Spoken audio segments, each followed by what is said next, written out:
Does anyone even logic? I'm Calvin Phillips with Campus Reform. Today we're in New York City with the 4th of July coming up, talking to college students about whether they're proud to be an American. What will they have to say? Let's find out. Do you consider yourself today proud to be an American? Oh boy, that's a tough question. No. No, not in the America we have right now. Yeah. No, I'm not proud. No. Are you proud to be an American? Definitely not. No, I'm not proud of America. I'm not proud of what we've done. Would you consider yourself proud to be an American? I'm gonna go with no, especially like recently. At the end of the day, I guess I would say no. I wouldn't necessarily say I'm proud. I think we need to stop thinking that we're the best nation on earth because that's just egotistical and it's not accurate. We're pretty great though. We're close. Things that are America, like I don't want to associate myself with. Patriotic views about America, when it really comes down to it, I feel like it's more just like a tool to be used to get people to join the army. And what about America right now would you consider yourself not proud of? I mean, I think the answer is pretty obvious. Just look at the news. There's a plethora of things that are going wrong. Orphan border issues. Got it. So were you not proud when Obama did it 5 years ago? I think that it's different now. A lot of the not proud of being an American comes from like the history of the U.S. Any places that come to mind that would be better? Better than the U.S., probably some nice little socialist country in Europe. If we change presidents, then I would be proud.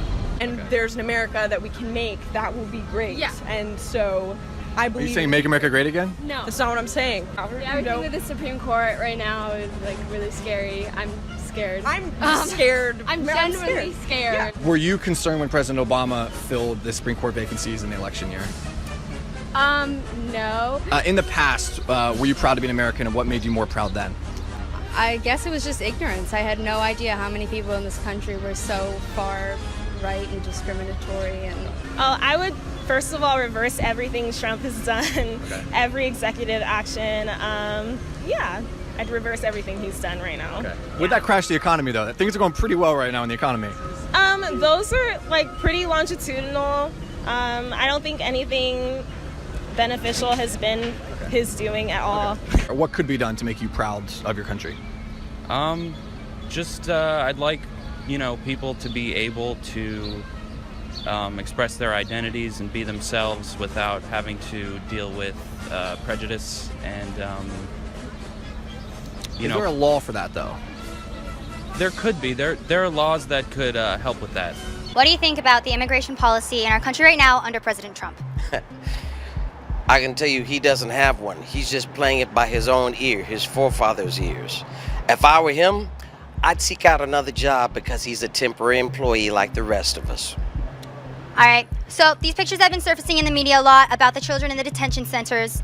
They're in chain link fences, they got foil blankets on That them. never should have happened. When they did what they were doing at Guantanamo, they should have let people know what's going on there.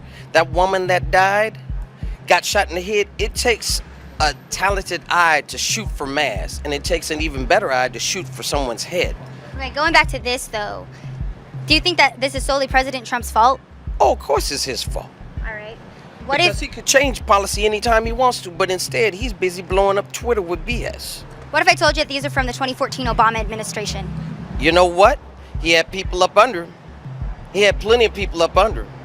You can't go for the mountain when you got all the ground below you. But you're saying that this is all Trump's fault, but this has been going on since Bill Clinton. But you know what? This is what I'm saying to you today. It can't happen what happened back then. You take care of what's current.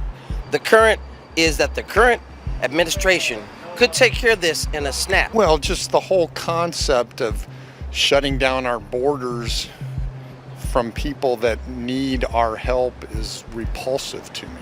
But we're not shutting down our borders, we're just stopping illegal immigration into our country. We need illegal immigrants in our country. Why?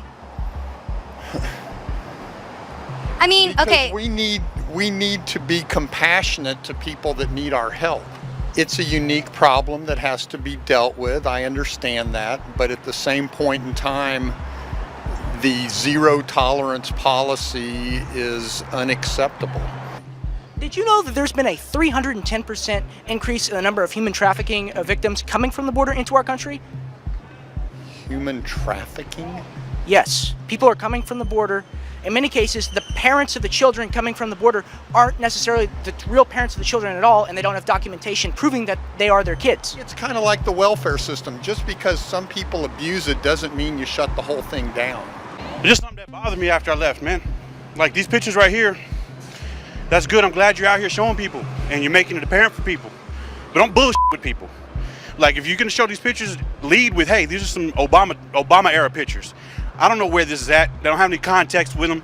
But the point that I was trying to make, sir, is that the mainstream media is trying to demonize Trump a lot. They're trying to equate those to Trump. Nobody wants to talk about Bill Clinton or Obama. I'm not trying to trip people up. I'm trying to show people that the mainstream media is very biased and they're trying to make Trump look a specific way. That's perfectly fine. But don't try to trip people up. If you want to tell people that these are Obama pictures, Obama era pictures, just lead with that. Don't try to trip people up. Eating meat is pretty tasty, so it's no surprise that most people do it. You probably do. But are they making a mistake in leaving half the human race enslaved by patriarchy? And D'Alessio Parson is a sociology professor at Penn State University. She's sitting right next to me on the set right now. In a recent piece for something called the Journal of Feminist Geography, Professor D'Alessio Parson says that eating meat entrenches hegemonic masculinity and that for women going vegetarian, quote, pushes back against the patriarchy and may even eliminate the gender binary itself. Professor D'Alessio Parson joins us tonight. Professor, thanks for coming on. Yeah, thank you. Well said. So you wrote this in the Journal of Feminist Geography. My issue did not come, so I haven't seen it. But tell me, I can send you a copy. I can't wait. So you say that vegetarianism helps women push back against the patriarchy and makes men more egalitarian and respectful. How does that work? Yeah, I mean, so that's not a direct quote, but that is very well summarized. Okay. So you must have good people working for you. Oh, for sure. So how do you connect eating meat, carnivorous behavior, with the patriarchy? Well, I said I brought you a gift, right? Yes.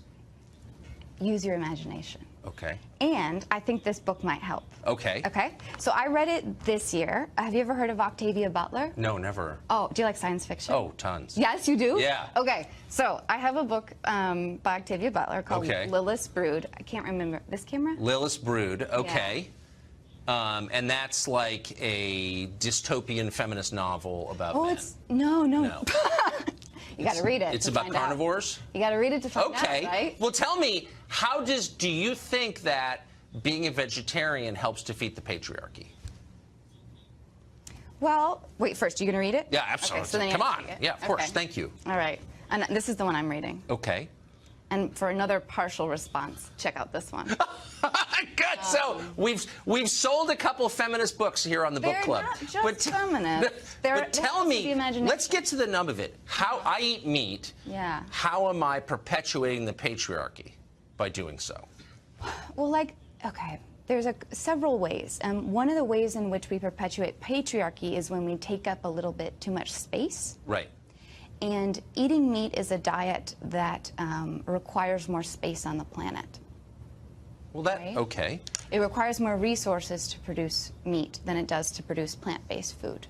But what does that have to do? I understand that, and I know the environmental argument against eating meat, but you seem to suggest in your piece that there's something about meat specifically that makes men dangerously masculine, and that men who refrain from meat become easier to deal with, or as you put Tucker, it, more egalitarian. I seem to say in my piece. You said you didn't read it yet. Well, I have the summary right here. Well, you didn't read my words. Well, I think they've got quotation marks around it. Oh, okay. Do you believe that eating meat makes men more masculine? Why are you, I guess I'm wondering why you're so concerned about, men becoming more or less masculine. I feel like this, are you really a professor? Because I feel like this may be performance art.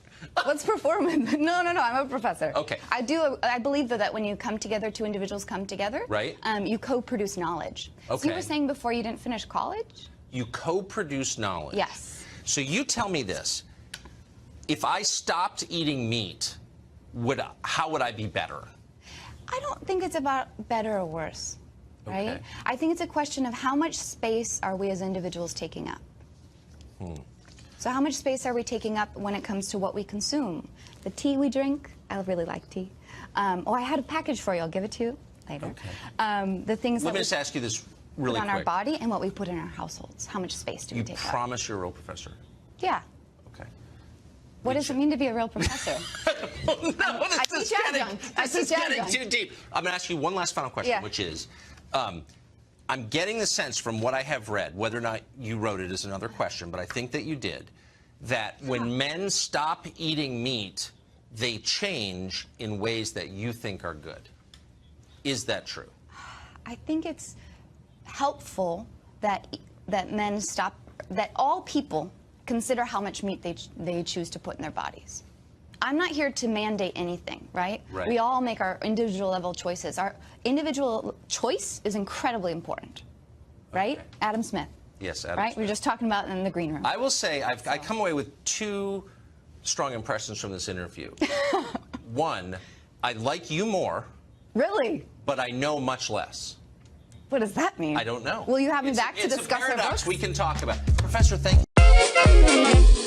Come da porca picchita va bene, se tu la parla miezza americano, quando si fa l'amore sotto la luna, come da bene in capo di I love you, papà l'americano.